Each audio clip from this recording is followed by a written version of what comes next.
lands of the Boonwurrung and Woiwurrung people of the Eastern Kulin Nation.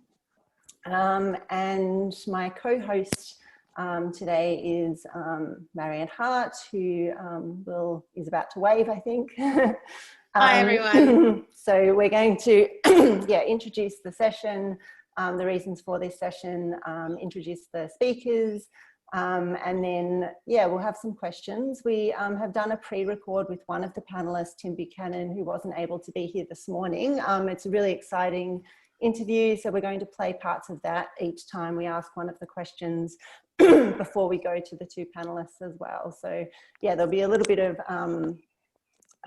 kind of like moving between different technologies, so bear with us. I hope that it works okay.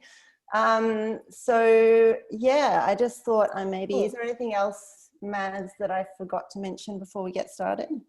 Sure, so just thank you everyone for your patience, and with the Zoom change, we're not quite sure what's going on, but we're trying to work it out, and thanks everyone for your patience and generosity, and we're glad that everyone's on. Hi, my name is Maz, and I'm co-facilitating with Peter, and we might just, we've run over at the housekeeping stuff.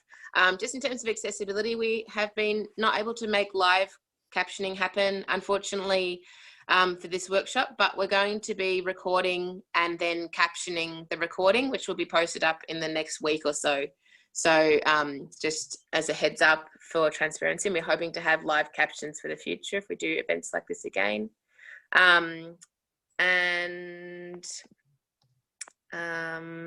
This event is free, but as part of the whole counter conference, we're encouraging people to pay the rent. So the Pay the Rent Collective is an autonomous organising collective where people can pay the rent towards the First Nations peoples of the land they live on, and autonomous grassroots First Nations groups. So we have a link. We'll have a link on the website, and there'll be a link in the chat for people to make a contribution and to, if you're able to, sign up regularly. And then also there's going to be some crowdfundings and fundraisers that the panelists might mention, and that we're creating a list of that people can also donate to as well. Accessing the whole conference is free. Just thinking any other tech stuff. Maybe just if anyone has any tech issues, put it in. If you can get in touch with 𝗖cie. Thank you very much to 𝗖cie and Anne-lise who are helping us with the tech moderating at the moment. So if you have any tech issues or questions, feel free to send a message through to them in the chat. And thank you to everyone who's logged on and who's helping. Cool. All right, well, maybe we'll start now if everyone is ready.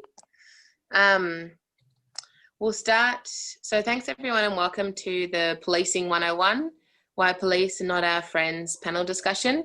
It's part of the Beyond Mining, Protecting Land, Water and Life counter conference to the IMAC Mining Conference. We'll start with acknowledging the country that we're on. So this organising and this workshop has been organised on the lands of the Wiradjuri, the Wiradjuri and the Boonwurrung peoples of the Kulin Nation, on their unceded lands, and sovereignty has never been ceded, and resistance to colonisation is ongoing, and that this always was and always will be Aboriginal land, and that there can be no climate justice or environmental justice without First Nations justice, land rights, decolonisation. And we'll be going into these things more in this discussion. Thank you very much to everyone who's coming. We're just going to give a bit of an introduction to why we're having this session and some of the thinking behind it. And then we're going to go into introducing the panelists we have here today who are going to be having a conversation. And then we'll jump in, and then there'll be a conversation with those panelists for about 40 minutes, and then we'll have some time for questions and answers to the panelists afterwards. Okay, where are we going? Okay. So at protests against the International Mining and Resource Conference, IMARC, many people have witnessed or experienced police violence and repression. from those who've been capsicum sprayed, injured or arrested on the day, to those who've been raided or home visited by police, arrested and or surveilled in the weeks, months and or years following. For some people, this has been their first experience of police violence and or repression. And for many people, especially Indigenous people and other people of colour, queer and trans people, sex workers, people experiencing homelessness and people in poverty, police violence, criminalisation and repression happen every day and are constant threats. Following previous IMARC protests, many activists have understandably wanted to denounce the police violence and repression, but sometimes do so in ways which frame the violence as exceptional or excessive and position protesters as innocent, peaceful, and therefore undeserving of this violence. Implicit in this narrative is the belief that there are acceptable levels of police violence, right? And that there are bad people, violent people, criminals, etc., who do deserve to experience that violence. At the same time, some environmental activists have at times publicly encouraged and welcomed collaboration with police, or have positioned police as potential allies in the climate struggle.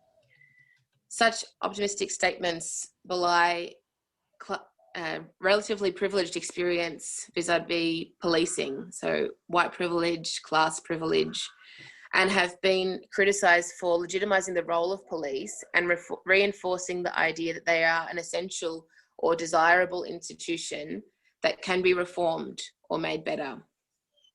It seems to us important to contextualise people's experiences of police violence and repression within a broader understanding of the history and the function of police as an institution designed to protect the colony, the state, and private property.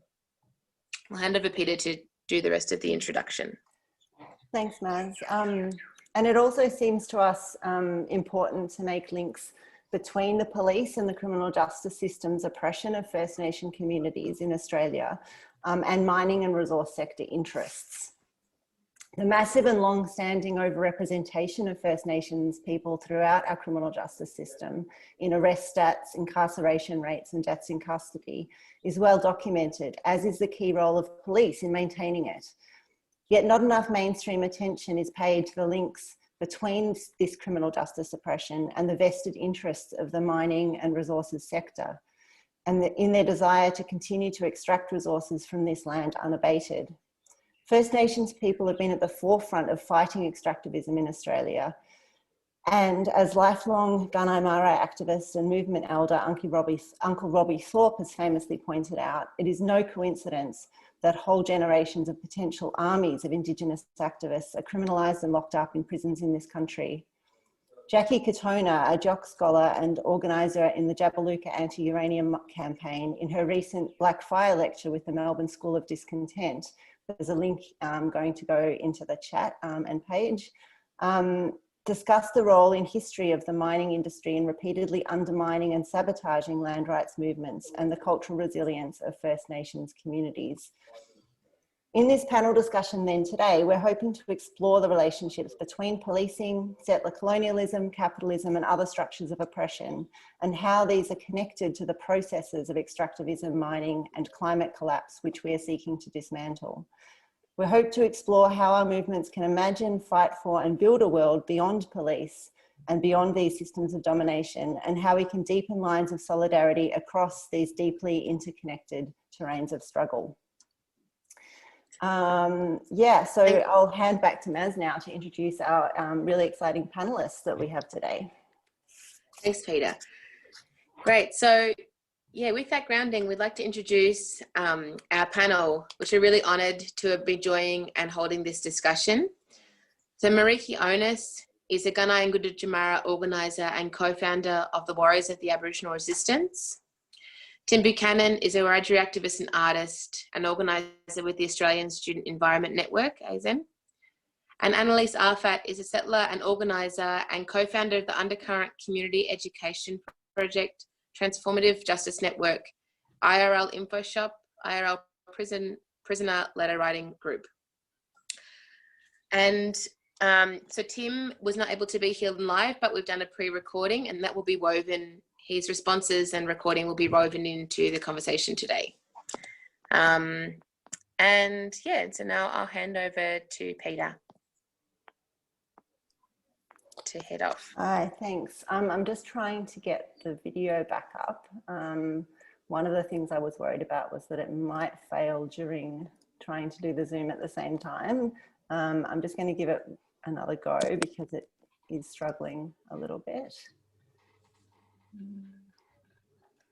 Sorry, everyone, just bear with me a moment.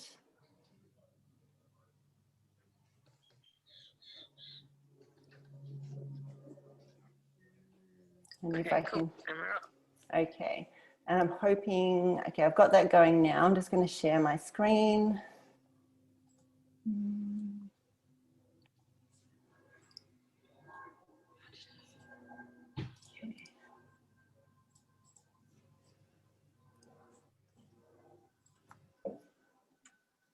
Okay.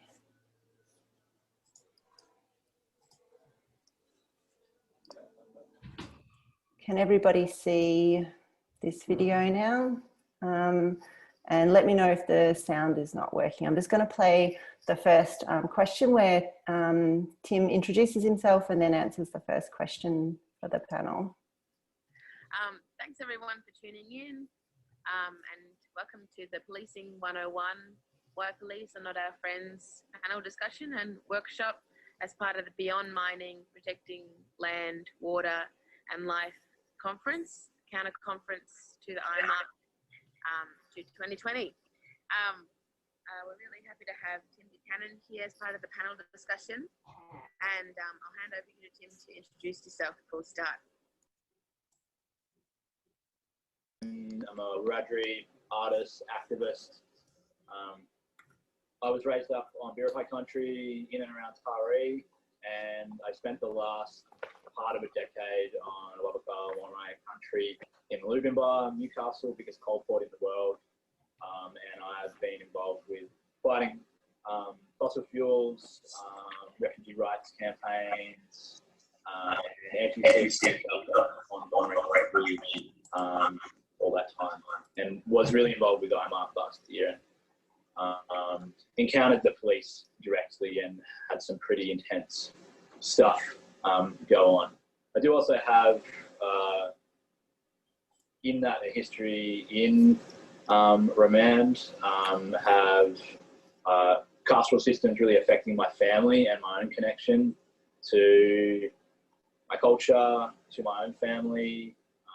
So these issues and the intersection of them, sort of extractivism, policing, carceral systems, prison industrial complex, are really sort of embedded in my life and my history, and going forward as well, I think. I'd also like to say that, you know, my thoughts are my own. I'm not speaking for or representing any communities or groups here. If you want to know what mob think about certain issues in certain spaces, go and speak to your local community and engage locally. It's really important when you're listening to people like me, or, you know, who are not homogenous. The imperative is to seek out your local community if they want that, and talk to people. Yeah. Thanks heaps, Tim, for that grounding. So maybe we'll jump into the first question, kind of just to open up in kind of what your thoughts are around the nature, the function, the history of police and the prison industrial complex in so-called Australia, just to kind of open that up before we start to look at the connections with extractivism. The nature of it, I mean, I don't want to go too heavy into the historical sort of stuff because someone else may be covering that. There, from the get-go, policing was used as a means to dispossess, kill and massacre, you know, people across this continent. Upon invasion, interestingly enough, the army really wasn't used because that was seen as sort of maybe an admission of being at war. So there was this internal policing force that was key to dispossession and sort of that genocide and removal of families, stolen gems. You know, I know I'm breezing over this because I think that maybe it's been talked about quite a lot, and maybe some of the other panelists will cover that. But it's really essential to what we see today in this sort of overrepresentation, tough on crime politics, and conservative governments using tough on crime political campaigns to win electorates, even when we know tough on crime sort of ideas don't particularly work, they don't have the outcomes that are promised. And it's been really centred in terms of illegalising protest activity and people just standing up for their own country, for their own communities, for their own right to clean water, and, you know, a livable continuation of culture. So that's where it's at. That's how it works. It's a main arm of the colonial sort of program that we're all under. Okay. I'll just, stop sharing that screen now. And what I thought I'll do now is throw the same first question to the panelists, and maybe for you first, Meriki, just to have a think about some opening thoughts on, your reflections or thoughts on the nature of policing and the history and function of policing, and or the prison industrial complex more broadly in so-called Australia.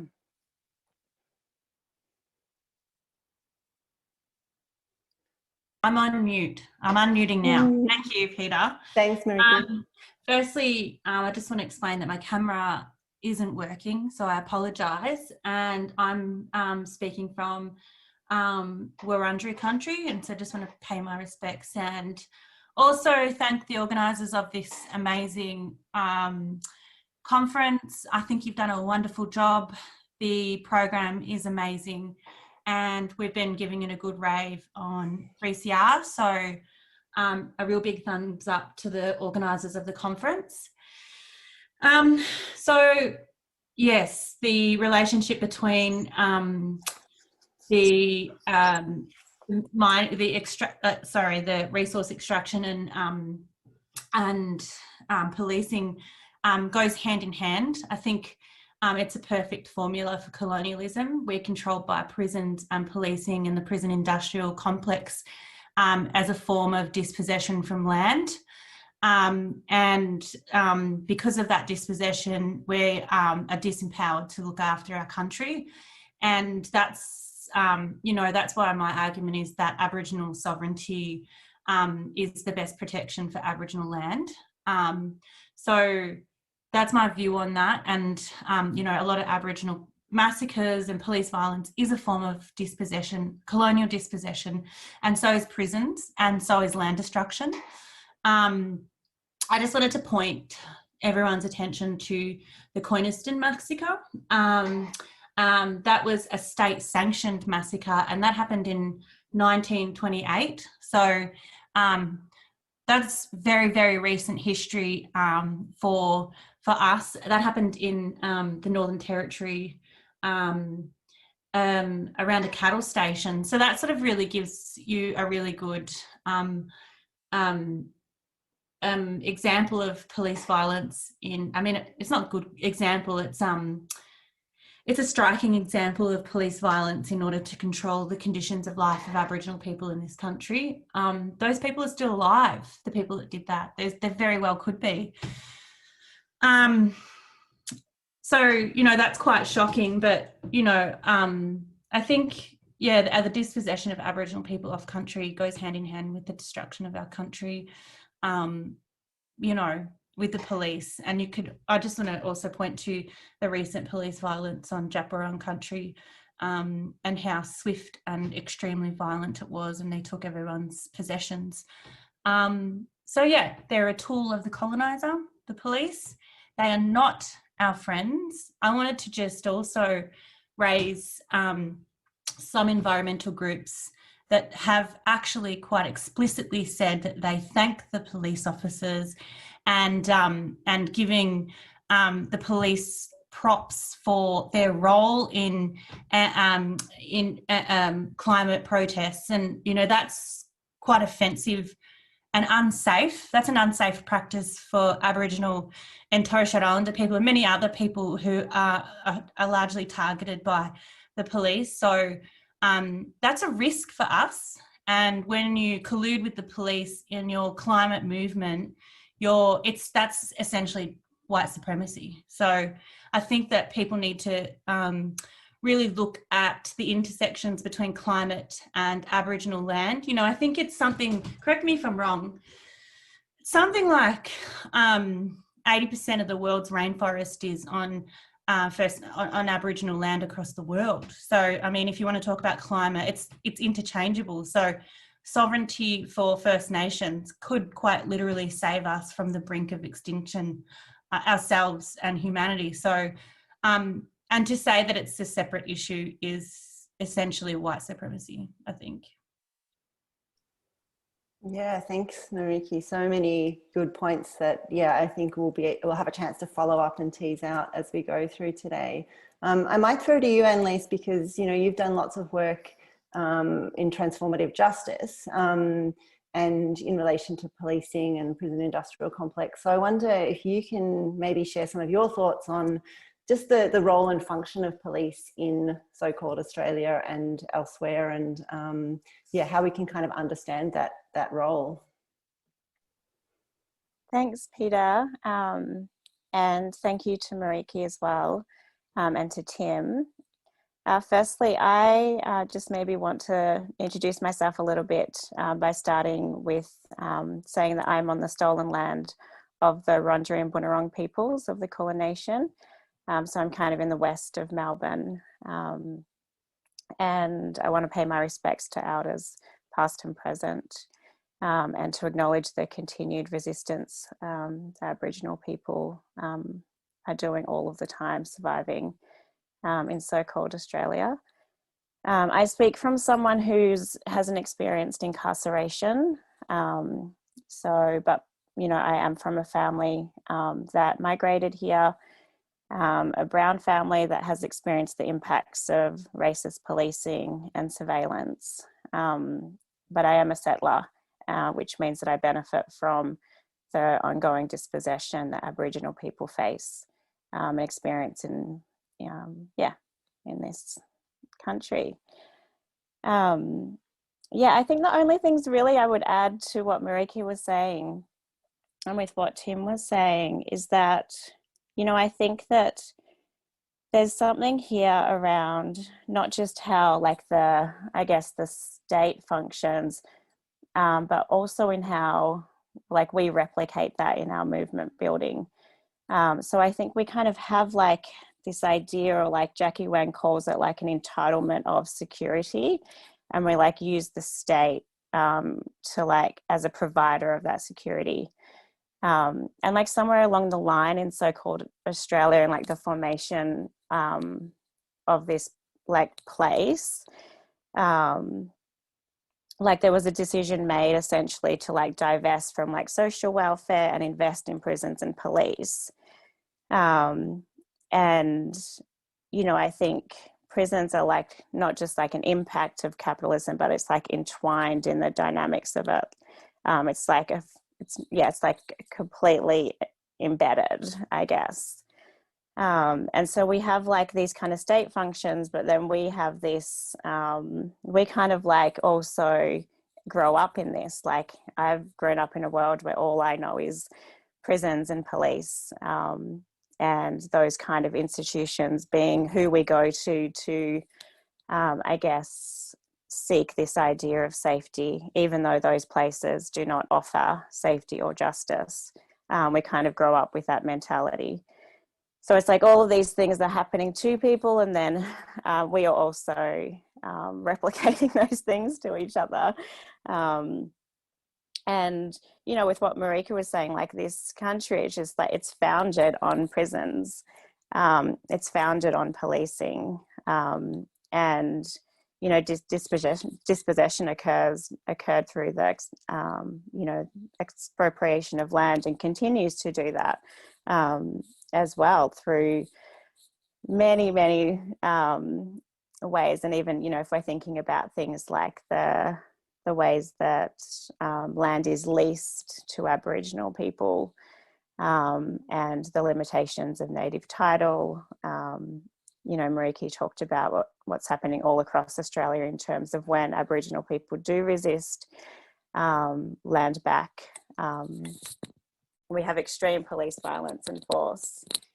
And yeah, I think in terms of like that kind of connection between like, policing and prisons and this country, I think there's like something there too that I want to talk about in terms of like surveillance, which I think is also linked to, I guess, climate activism.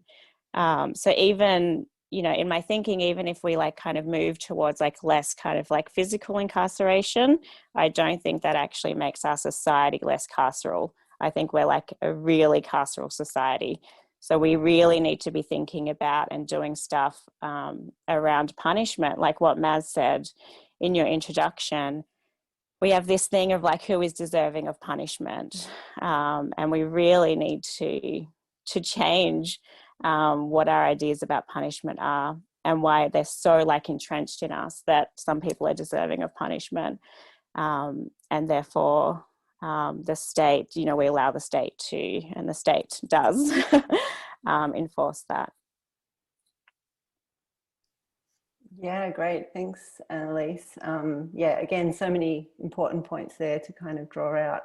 And yeah, like I have a background in criminology, and as a criminologist, it just always strikes me as so fascinating how disjoined that discipline is, disconnected from all of these kind of discussions, really. And even though it has an understanding of how people in power construct certain groups as criminal in order to deconstruct the idea that, you know, the people in power are criminal, they still don't necessarily make all of these kind of links that I think is really important. Yeah, so that's why I'm really excited about this session. I'm now going to, I think, play the next bit of the recording. So I'll try sharing my screen again for the next question that we threw to Tim. Okay, that's not the right bit of the screen. Okay, here we go. Hopefully this works.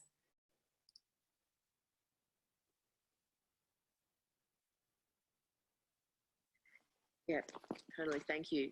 And maybe, yeah, just to build on like the points that you raised there about how the police serve colonialism, settler colonialism, extractivism, maybe to just pull out some of those threads in terms of how policing, the prison industrial complex, the carceral state, connects and intersects and lands in terms of extractivism, land defense, mining, and broader environmental justice, climate justice, how these things connect,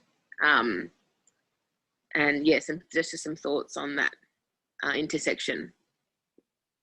I mean, the key, what I really want to focus on today is, we talk about policing, right?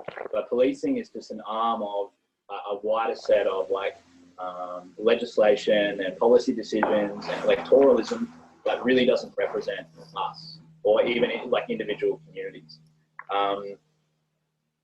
First Nations or not, right? The idea that policing is used to suppress low SES communities, people who don't have a lot of opportunities, is paramount to the system as a whole.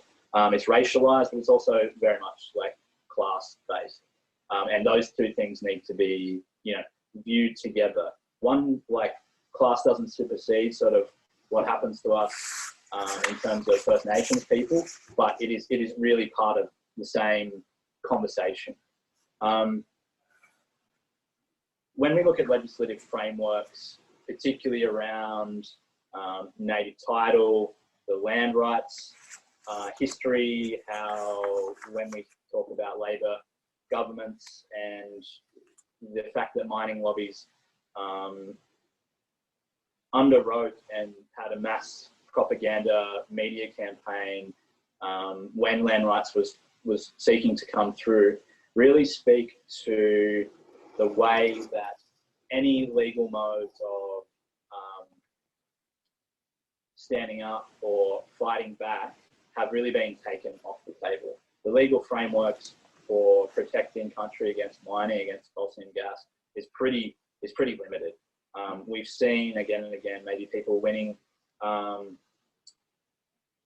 in the courts, and then people just re-legislating.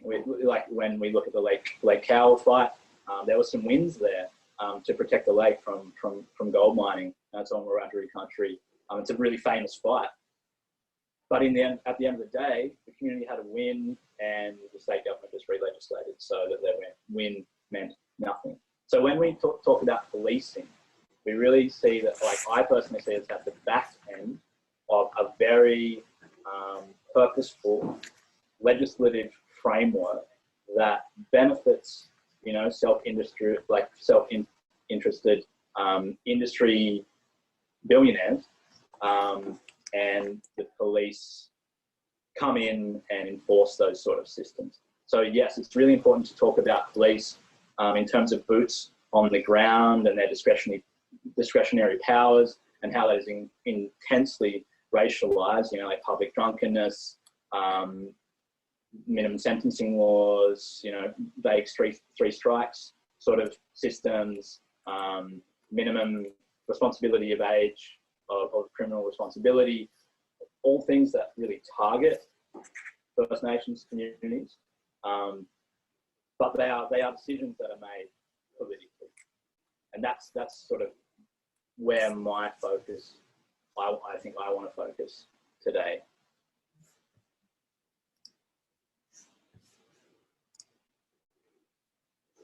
Okay.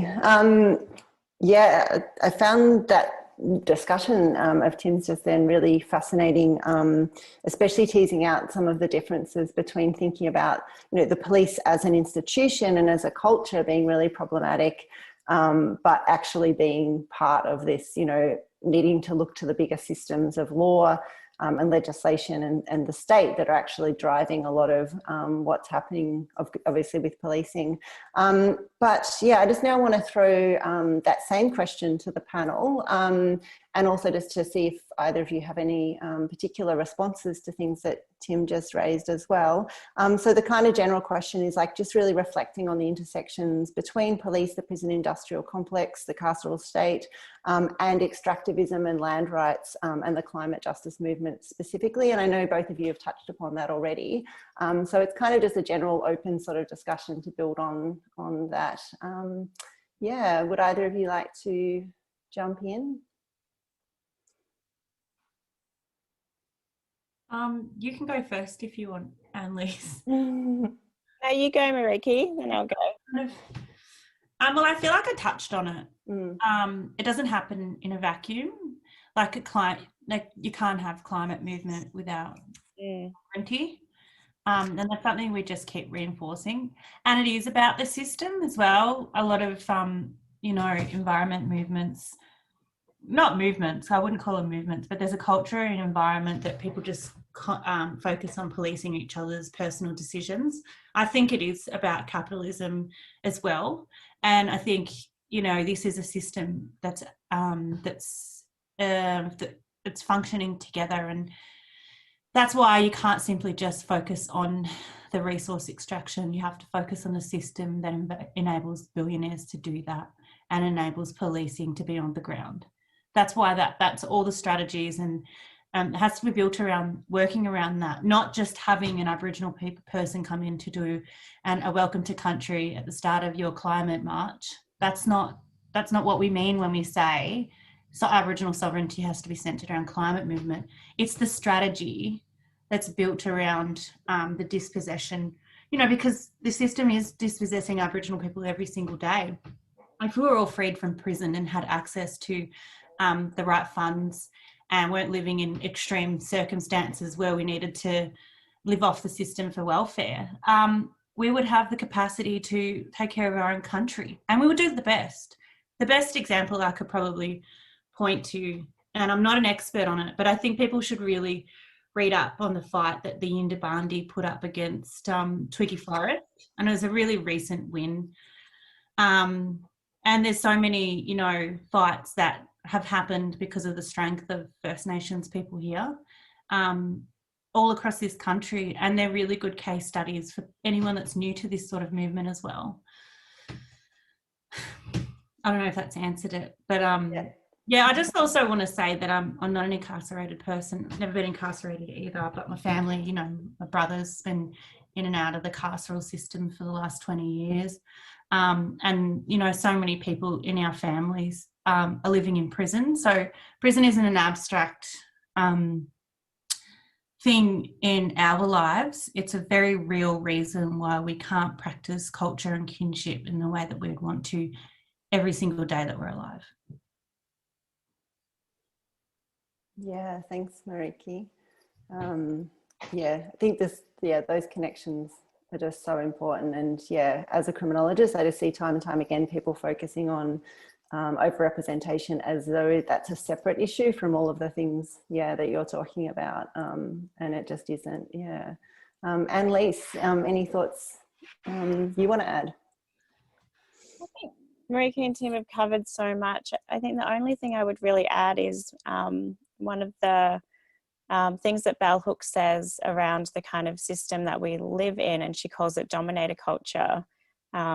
And so, you know, when I think about what dominator culture is and looks like and who experiences it and benefits from it, I think about, like I said again, you know, like we kind of live in a world where it's like an assumption we have that a hierarchy should exist and a hierarchy is natural.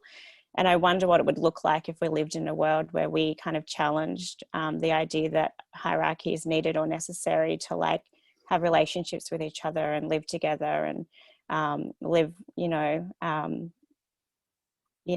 together in ways that are where, we actually thrive. And I don't know, I think there is just something in this, like the ways that we replicate dominated culture. And in terms of climate movement stuff with what Meriki was saying, I think for those of us that are settlers, like, you know, I think we genuinely really have to do some really hard work around what it actually means to, work alongside and in solidarity with Aboriginal people, and not in a token way. Like, how do we actually build friendships over time and build connections that are deep, and that there's trust there? How do we commit to that? How do we not just have, with what Meriki was saying, like, you know, one person that we asked to come along to do our acknowledgement of country or to talk because they say one particular thing, but how do we grow those friendships so that we actually can build, like, you know, different kinds of social movements together and have connection where we can trust each other and not replicate dominator culture. I think, you know, that's kind of the work that I've been trying to do in terms of, like, you know, when I think about building social movements. And I'm not sure, some people know this, but my kind of activism history, it started in kind of environmental struggles when I was quite young, in terms of forest blockading. But I really moved away from that because I saw a lot of how hierarchy was perpetuated and enabled and replicated. And that's kind of what made me move into working around, like, intimate partner violence and harms, and how we work relationally with each other. And because I was like, wow, like, we can't build movements when we are wanting to essentially, where somebody has to be on the top and everybody else is down the bottom, and that's how we organize. Like, it's just not going to work. Like, we are just replicating the same thing that police line is doing over there, but on the other side to each other. And so that's why I've kind of spent, like, the last essentially 15 years trying to work relationally with people, because I don't know, how do we challenge dominator culture both in the state and with each other? Yeah, so important. I just want to build on what Anne-lise is saying. Some of the real failures within the Djab Wurrung fight is that allies have a sense of entitlement, and that they think that they know better, and that they fed into gossip and hearsay and attacked Aboriginal women. And that's not over. That's a very live issue right now. And I have to say that that's not, that has made the fight worse. So people need to know how to do solidarity in these movements, and that your sense of white saviour needs to be deconstructed, and people need to educate themselves on how to be an ally in Aboriginal and land rights movements. Because I have to say, for every 10, we've taken 10 steps back with some of that way that allies have behaved in this movement. And I have to say, I'm very disappointed in all of the wins that we've, and movements that we've created and the relations that we've created. And we've had some really good work. We've done some really good work in the last couple of years in terms of movement building. But, I feel like there's also 10 steps back that's happened as well. Yeah, agreed, Meriki. And I think, I don't know, I've been thinking a lot about this very thing. And I think sometimes it has to do with how connected settlers are to different things. Like, I think we have the choice of choosing like different campaigns that we work on, or different struggles that we decide to go to. So we might decide to go to a blockade for a weekend, but we might not be like connected to that struggle for our life. Like, it might not have this meaning for us. And I think we need, like, as a settler, like, I think we really need to really find that meaning so that we are in that struggle for the rest of our lives. And I think this kind of in and out thing that people do of like, I'm going to kind of do this thing for a little bit and then do this other thing for a little bit and then this other thing, it means those kind of connections and relationships aren't made over time. And the people that do experience the brunt of the oppression, they're there all the time because they're experiencing that. Their country is experiencing that. They have to stay in the struggle. But if you have a choice about what struggle you stay in or not, I think that's really problematic. And I think we need to find whatever that thing is in ourselves so that we don't have a choice. We have to show up. And we have to show up in ways that are deeply respectful, and where we're actually committed to building relationships with people and to listening, deep listening, like challenging our own entitlements. And also, like, I think we have to like give things up. It's not always that our idea is going to be the idea that somebody like says yes to. Like, listen, and you might have to do things that like you are uncomfortable to you, or that you were like, oh, like maybe I wanted this thing to happen. But we, like, as settlers, we have so much from the dispossession of this country. I'm like, there's things that we have to give up. Yeah, and also I just say that you won't always understand what's happening internally with our mob. Yes. Yeah, and you don't have to understand, and you don't have to act on that. Yeah. You can show solidarity and support without having to know all the ins and outs of our community and the way that we function. And, don't look for the big bad black fella in the corner, because, there's a lot of white supremacy that's played out in anti-blackness in our, the way that allies have brought themselves to the 𝗣𝗯 movement, and it's been really violent. So unpack your need to look for the bad black person and lynch them, because that's been happening. Another thing, I've got a tweet printed out, when you're outraged by something, and this is something that I've been trying to live by more as well, what resources exist around that I can better educate myself around the issue, who is already doing the work around the injustice, and do I have the capacity to offer concrete support and help them? So do you have that real capacity? And how can you be constructive? This is stuff that I'm trying to live by as well. Like, I'm not preaching this to everyone, but I just think, I'm taking a step back from a lot of things lately to just educate myself, and I can't stress enough how important that is. Agreed. And like, you know, I think oftentimes it means sitting in a place of discomfort. And I think for, you know, people like me who are settlers here, we often get grown in this country to have an entitlement to not feel uncomfortable, actually to feel deep comfort. And so I think feeling uncomfortable by that deep listening is super important. And I'm the same, Meriki. I feel like I'm really taking a step back to try and, I guess, to re-find like the ways in which I want to engage in different stuff around social movements and struggle. I think this year has been really difficult for like a lot of people. And I think there is like a kind of collective grief as well. And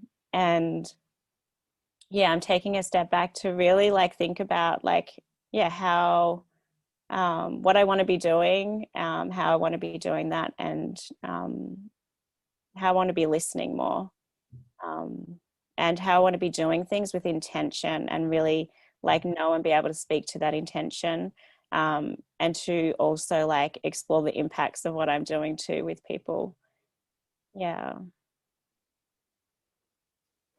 Wow, thank you. Yeah, both of you. That's really kind of explored really well this third question, which, yeah, maybe I'll jump again to the video to see Tim's response to it, but it's really about thinking about those kind of reflections for our activism and movements and things like that. So yeah, I'll try sharing the screen again, see if I can get this working.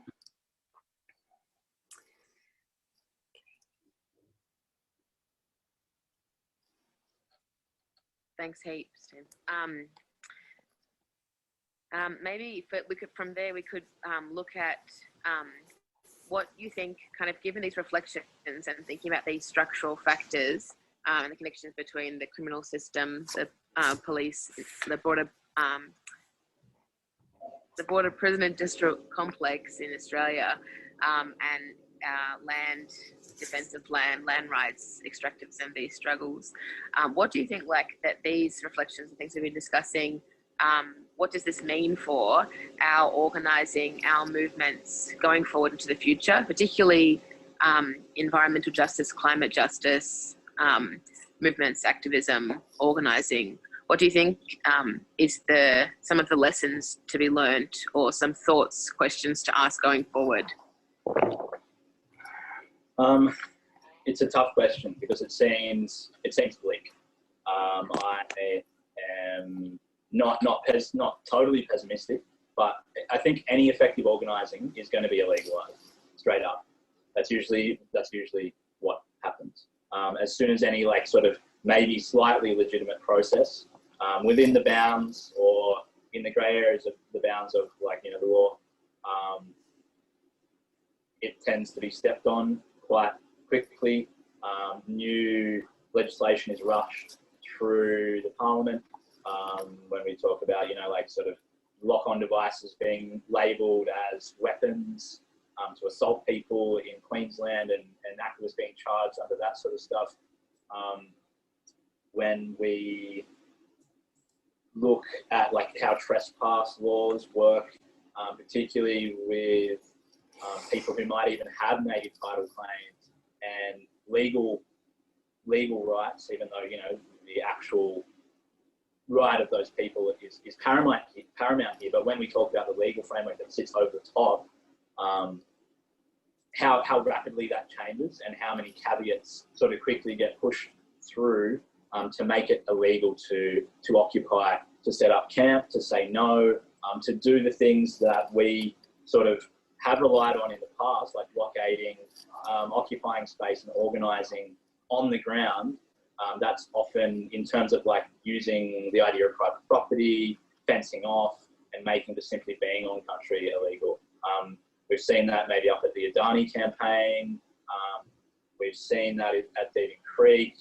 The Gupperang sort of fight is ongoing, and how police were used in tandem with like COVID laws and legislation to find people who are out there fighting for country.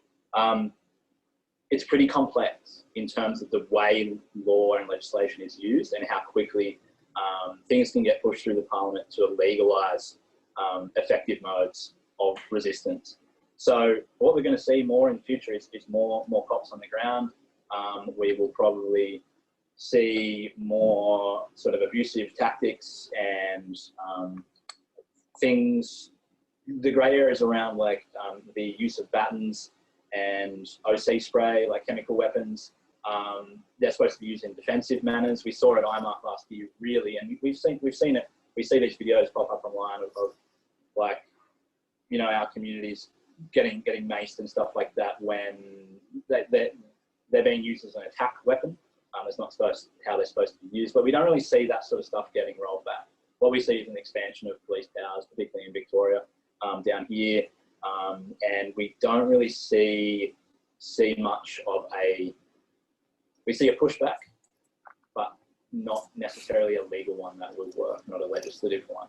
There's lots of people saying, no, this is not okay. We don't want robocops on our streets targeting our communities. We don't want COVID fines to massively focus on, you know, migrant and First Nations communities overwhelmingly. Like, we can see the racialized elements in the statistics, right? And I think that's just going to increase, personally, because it's really related to class dynamics as well. Like people in vulnerable communities, that's where it's all focused at. Yeah.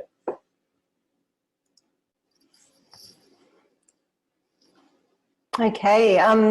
Yeah, given both of you already talked quite a bit about the implications for our movement, I wonder though, just if either of you want to add to anything or respond to anything that Tim just talked about.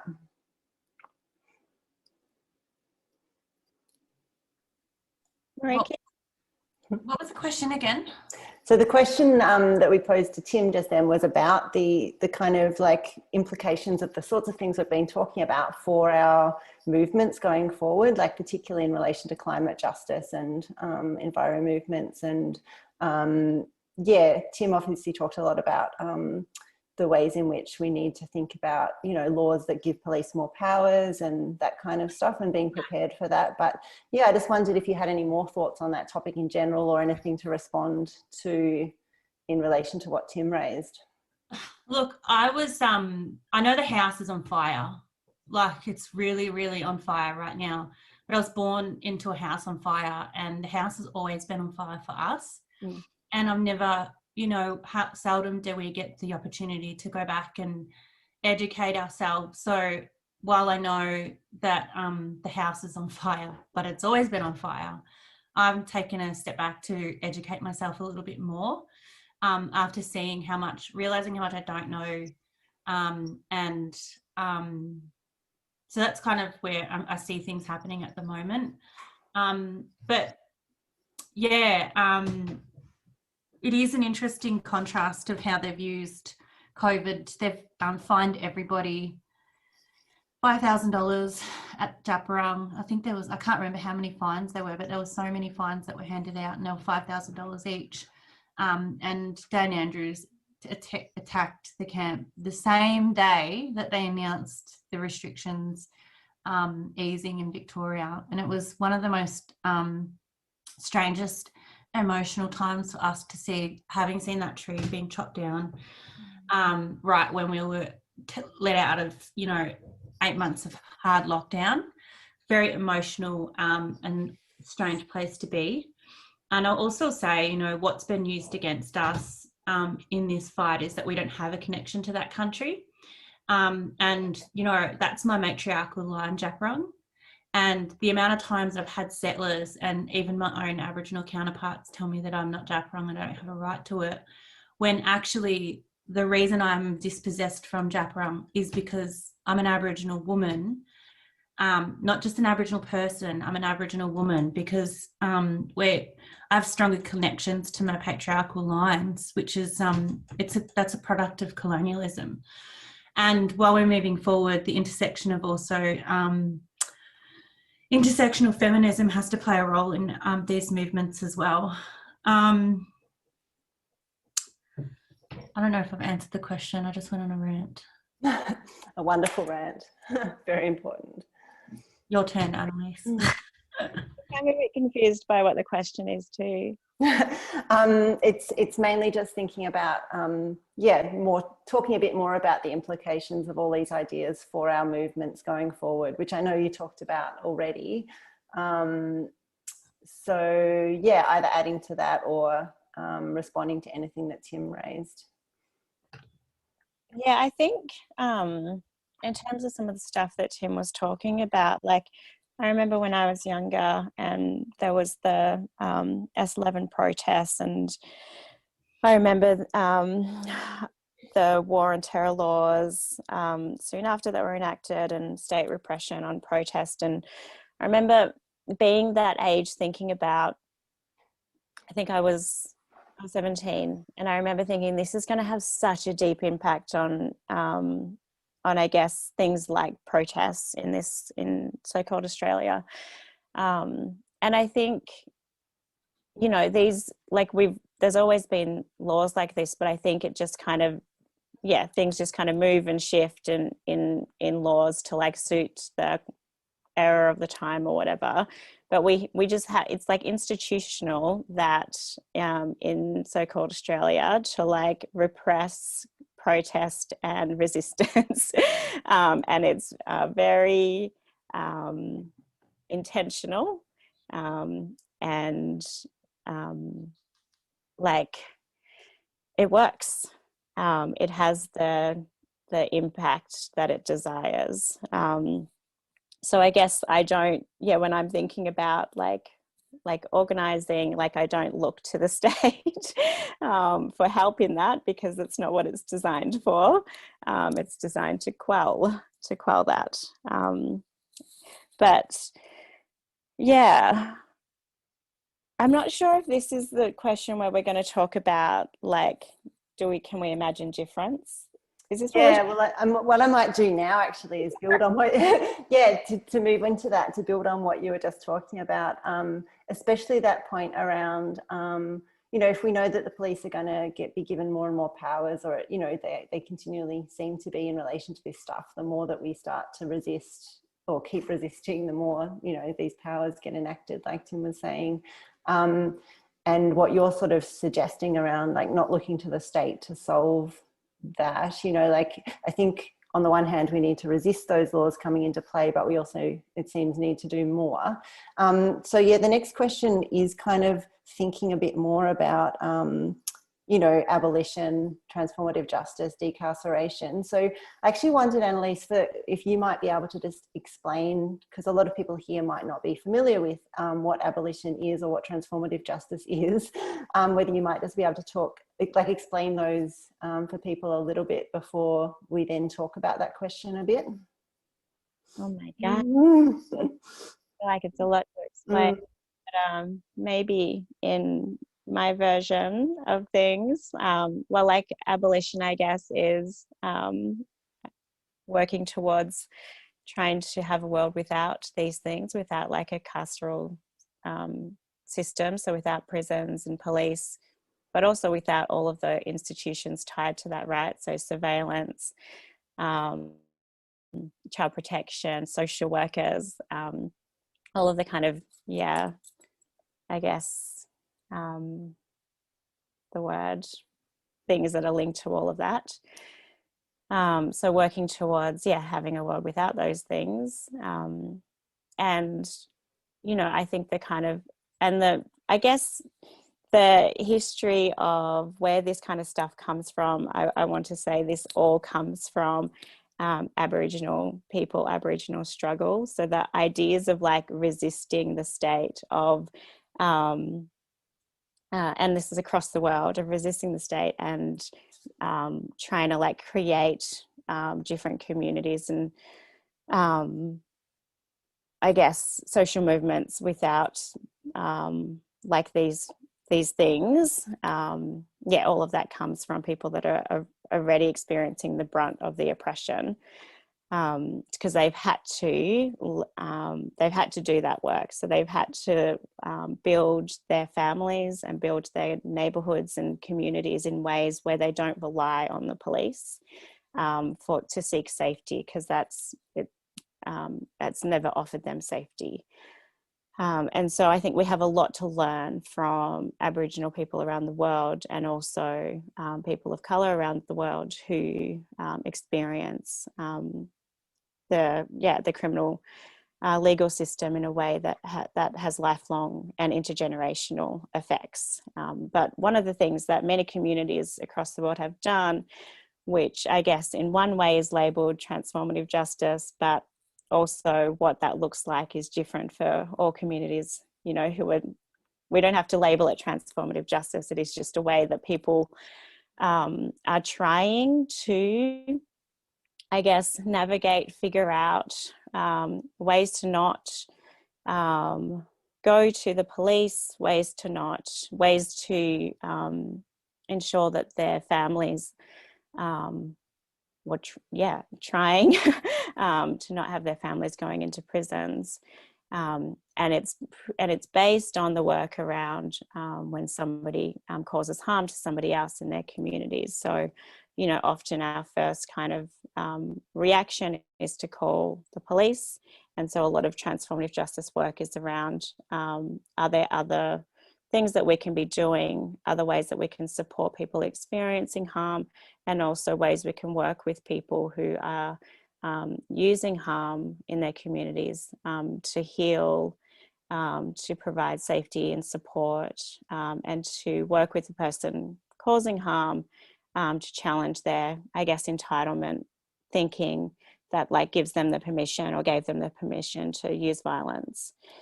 And that looks like all different things and ways that people do that work, but it is very much based on communities of colour across the world who have had to do it. So they can't call the police because the police will come and arrest their family member, and their family member will end up in jail. And, you know, and we saw that, right, with the Northern Territory intervention. So we saw this idea of like, you know, connecting Aboriginal communities to child sexual abuse, and based on, you know, we know what that was based on, white supremacy, and using the military to further dispossess people and to police Aboriginal communities. And at the very same time, we have like those same amounts of child sexual harm happening in Kew and Toorak, but we don't have the military rolling into those suburbs to deal with child sexual abuse. So the ways in which even the state kind of uses, you know, intimate partner violence and harms caused within families in different ways. So some families are policed and are profiled, and other families are causing the same amounts of harms, or people are causing the same amounts of harms and not experiencing state repression in that way.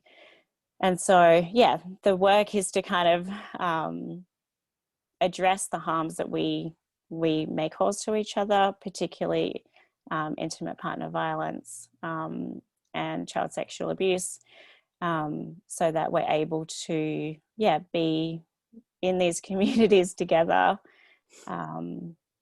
in safer ways. Yeah, especially when we're like thinking about that these things are also connected to dominated culture. So, you know, we're also enacting the same things that the state is enacting on us and on land. We are also enacting on each other. Yeah. Thank you. Such great explanation. And so important, I think, because you know, when we realize that police are not our friends, you know, I think it's often so hard for so many people to imagine what else we could do, like how else we can actually deal with issues that arise. So the more I think that people can start to see transformative justice in action and understand it, or whatever it is called, as you said, I think people will be able to start imagining and then enacting alternatives. And I think that, yeah, is so exciting. And maybe we might be able to put up some links to transformative justice stuff. There's some really good YouTube videos available that explain it really well and give good examples, and some really good examples like of Undercurrent here, but also, you know, you've been involved in it. Yeah, if you can start to see how it works, I think that can be really useful. So yeah, we'll try and put some links in, but otherwise look stuff up on the internet, everyone. Yeah, and even in terms of the conversation we're having today, like I really completely do value like frontline activism. Like I think people need to be doing that. People need to be, you know, putting their bodies on the line in that way. But I think equally we need to value mutual aid and care, and creating communities where like care is valued, not just putting your body on the line at a protest. And I think if we continue to like only amplify that as the only only way to do social movements, then we're not ever going to create communities and social movements that people want to be in for the rest of their lives. Because as Meriki said, the stuff going on at 𝗳𝗏𝗏, people are going to leave those movements. And so how do we actually build social movements that we can be in for our whole lives, and to do that we have to value all of the different ways that people resist, and you know, not just Totally. And a world beyond policing and a world beyond capitalism becomes so much more possible when you can actually start to build what alternatives look like mutual aid and like transformative justice. Yeah, Meriki, go. And I'll just build on that. I think education, it has to go, you know, mutual aid and care, frontline activism or organising, and education. Yeah, totally. It's just, yeah, highly, sometimes it just doesn't, it gets overlooked because the house is burning, but we've got to really, you know, focus on the education and information aspect. I know, collective reading groups. Join a reading group, everybody. Inform yourselves and learn, reflect critically and challenge your ideas about the world. Yeah, so and important. That will challenge you, not just reaffirm you. Because yeah, and even though this struggle is really urgent, needing like working out how to slow down so that you can actually do this stuff effectively and well. And sorry, go. Like when there's things going on in like different protest things, and then like a harm is caused in that community, and like the people call the police, and I'm often just like what are you doing? Like no, like all of these things are like intertwined. We need to learn how to respond to harms caused so that we can be in the protest, and also if the harm is caused, we know how to respond to it and know how to support people experiencing that harm and not call the police. But like in the context that we live in, I would also support calling the police if that's what somebody wanted to do in order to increase safety for themselves, for sure. But let's individually, but as like people working together in our movement creations, we really need to be like challenging that, and really thinking critically about what that actually means for like who is being policed and like who is then having the increase of harm, I guess. And actively building those alternatives so that we have other ways of keeping each other safe and looking after each other. Yeah. And how do we like, I don't know, I guess try and not harm each other. That would be good. So I might go to the next section from Tim's interview, but I'm aware that we are also approaching the 11 o'clock original finish time. What Maz and I are proposing though is that we continue the panel discussion and the last bit of Tim's interview up until 11, but we do want, we're really aware we want people to be able to ask questions and stuff. So we're hoping then that some of you might be able to stick around a little bit longer to then have a bit more of a discussion. Meriki and Anne-lise, are you able to stay a little bit past 11 or do you need to leave at 11? I have to go. Okay. Yeah, I have to go too. Okay, so maybe then we won't play the rest of Tim's just yet. Maybe while you're both here, we'll now open it up to some other discussion, and maybe while people are thinking of questions they might want to ask in the chat box or putting up their hands, do either of you have any sort of closing comments or thoughts or suggestions you want to make for everybody?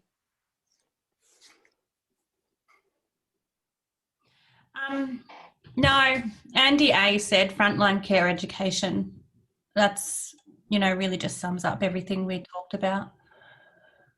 And, I can't, reinforce again how violent the police are in our community. Even at the IMARC blockade last year, we were like talking about the police violence, and then some of the people on the front line were like, don't say that to the police. And we're like, what the fuck? Yeah, I don't know, just decolonise your perceptions around who the police really are and what role they actually play. And, it just exposes the privilege that you carry within the spaces as well. Yeah, for sure.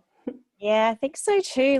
And I guess, I don't know, because I grew up with my dad being police, I've never understood thinking of the police in a positive way. So I really don't get it. I'm always like, what? The police, what? And they're really not going to do anything for you that you possibly think they might do for you.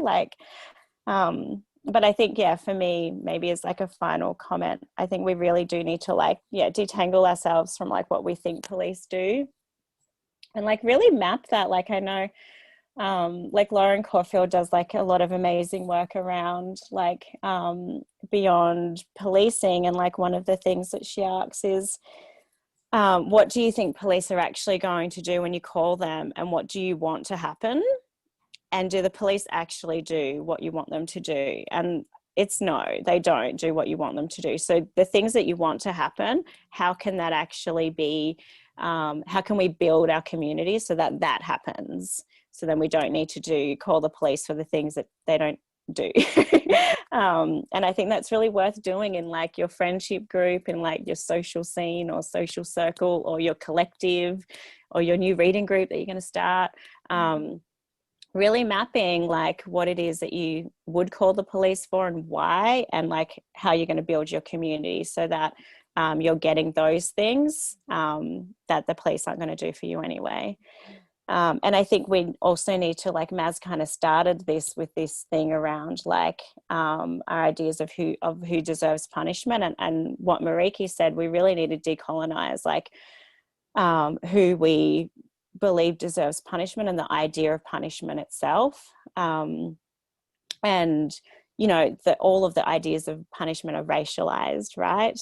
We grow up in a context in the world where we think Black men are scary, and we really need to change that and what that means for how we are in the world, because it's so problematic. It's so problematic. And we also grew up in a world where we racialize Black and brown women to be angry and scary, and corrupt. What that means for our movements. So many white people are so scared of me, and I'm like, fuck off. So decolonize what you think about people of color, Aboriginal people. Challenge your ideas of who people are and your expectations of them, and humanize people, so that you can actually work with people, hopefully for your whole life, that you don't just leave these movements, that you're committed to it. Yeah, so important. And it's so important to see that role that the media has, and the mainstream media has, in conjunction with the mining sector and the state interests in constructing people in certain ways. And just being really critical of those constructions is really important. And I liked what you were talking about, building community, Anne-lise, and building your local street community can also be somewhere to start. Getting to know your neighbours and knowing you can call on them if something's going on is a really useful thing to do too. Now, Carol in the chat box has said they like the idea of a reading group, and can we suggest some books? Absolutely, I think, Maz? Sorry, because I'm aware that we're running out of time, and wanting to respect everyone's time. We will definitely have, as part of the transcript, that we make a list of all of the educational resources that people have referred to, and some of our helpers have put some of those things in the chat now, but they'll be, just because there's too many to name within whatever time we have left. So we'll put more information about further resources, educational resources, and the whole transcription of this in the coming weeks. Yeah, up on and the just to really thank website. Yeah. And sorry to butt in. And yeah, just to really thank, well, maybe if we could really thank the panelists for your time and for coming in and for entering in this conversation and for everything that you've offered. Before we go, to extend our really deep thanks. Yeah, thank you so much. Thank you, and thanks to Meriki. It's an honour, as always, to be on a panel with you. Thanks, Anne-lise.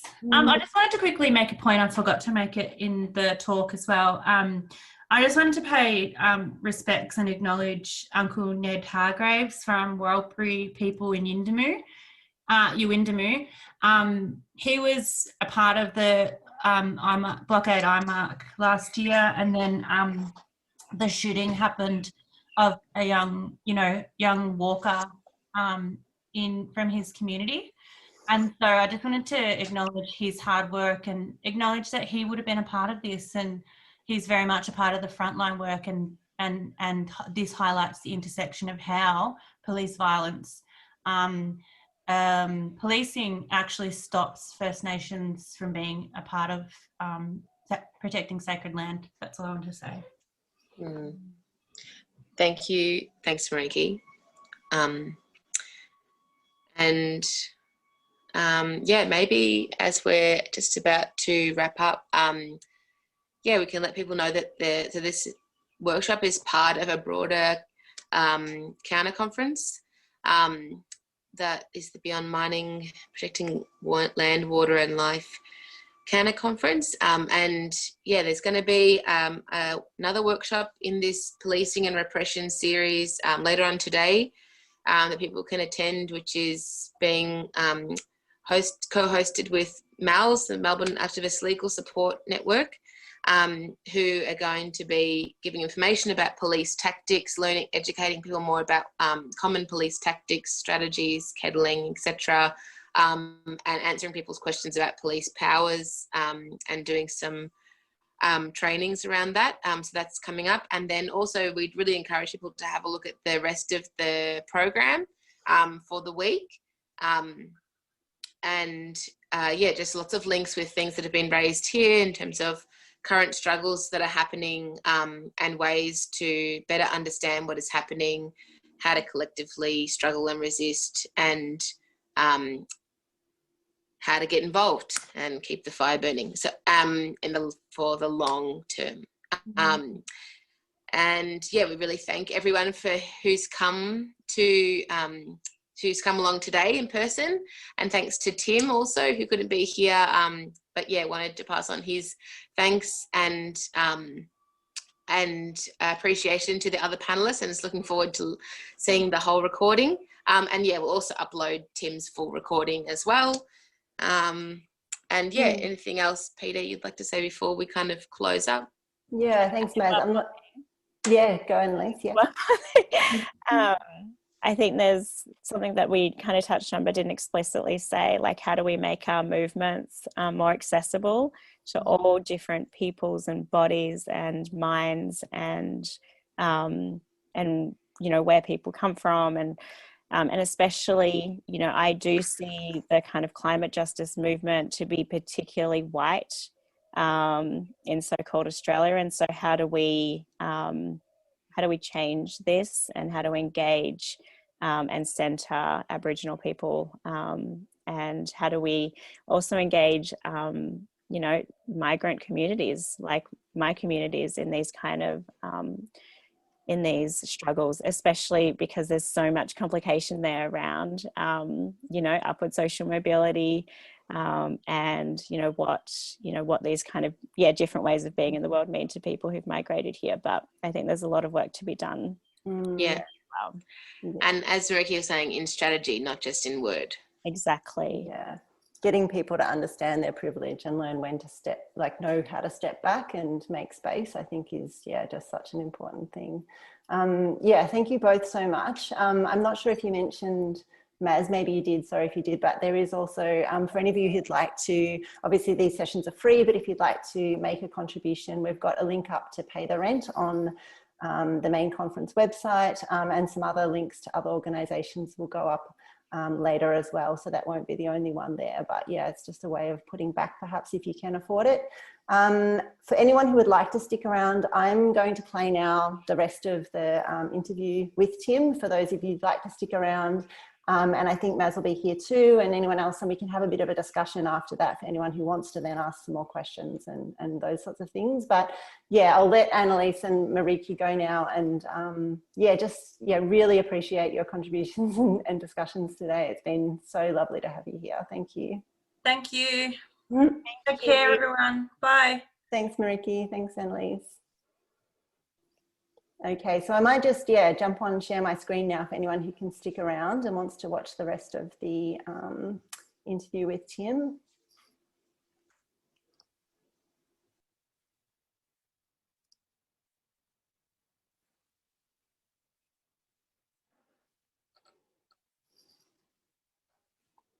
Thanks so much. Maybe to wrap up, just considering your time, maybe if we could wrap up thinking in your thoughts on how to increase solidarity across terrains of struggle in terms of abolition, transformative justice, decarceration, how to increase solidarity between environmental justice movements, climate justice movements, anti-extractivism, land defence, land rights, and these struggles for a world beyond police, prisons, etc. Totally. We've really focused the questions here today on the environment, environmental activism nature of it. Really, what I think we need to, that's very important, but we need to pivot and shift towards like an abolitionist, intersectional sort of idea of like abolition needs to be at the core of what we do in the environment movement, right? Because we know that like First Nations communities standing up for their own spaces, waterways, cultural sites is going to be increasingly illegalised. What is important to me is the other really deeper factors of the criminal justice system and prison industrial complex here on this continent.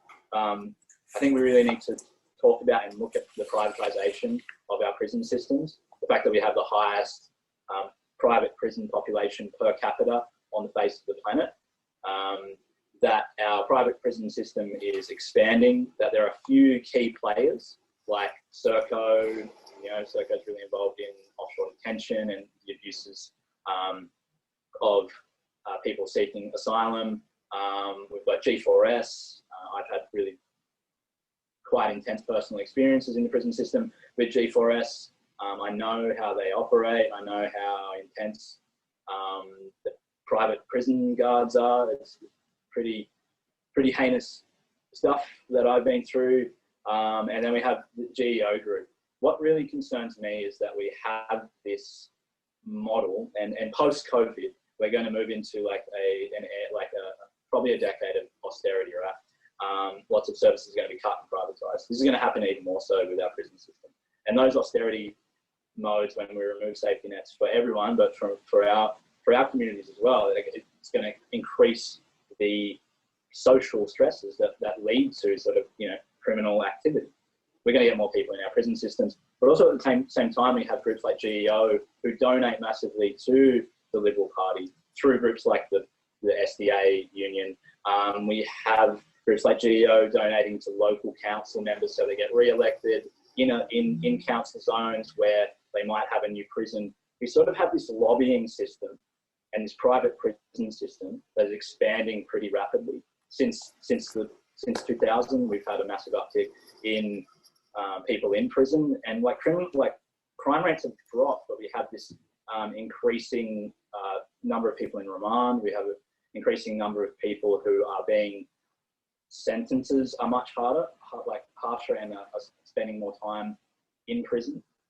To me, that speaks to like a profit motive that is expanding within our prison systems, and something we really need to attack now. I don't want to get to an American style prison system. You know, I don't want labour forces within the prison system to expand. We already have prison labour here on this continent. We already have like mega profits being made by state governments from prison labour, where they get paid, you know, from $20 to $70 for a 30-hour work week, while other companies make money off that, while private companies make money off that. That sort of deeper, insidious stuff, I think, needs much more of a light shone on it on this continent, because it does drive legislation. That's what is really concerning to me. Why are we making these legislative decisions to put more people in prison alongside we're privatising our prisons and it's a profit business? That stuff is really obvious in countries like America. It's starting to happen here. I mean, it already has, but it's expanding. And looking at those drivers are really essential to our conversations around extractivism, capitalism, and growth models within abusive sectors. So like fossil fuel sectors, we want to stop that. Climate change, it's affecting our communities. It's affecting everyone.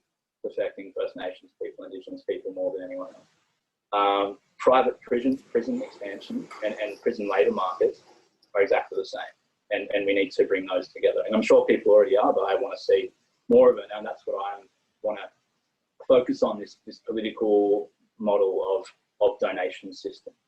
And I don't say this just because I think that carceral models should be under the state, but much like 𝗳𝗶𝗶𝗀𝗶𝗀𝘁 said, who, you know, from Sisters Inside, decarceration is the journey where the end point is abolition. So we need to look at the pillars that are happening now and deconstruct them. We always need to deconstruct them. Right now I'm seeing the prison system in Australia widen with more really insidious capitalist growth models being the driver for that expansion of the prison system, and that's really important to look at.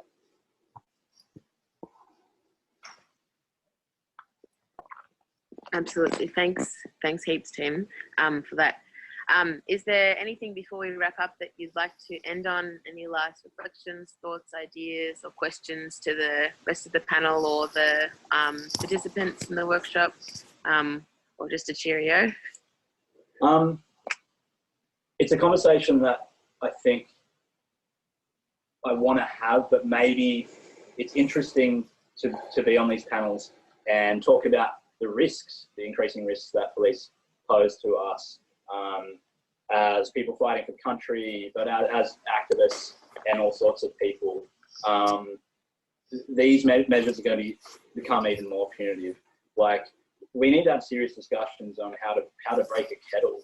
Like, what do we do when police charge us? We actually need to have these serious strategic and tactical conversations about how we protect us and our communities. And it might seem really weird and intense, but if you're at IMARC last year, you know definitively that we have to have these conversations. People were hurt, people were trampled by horses.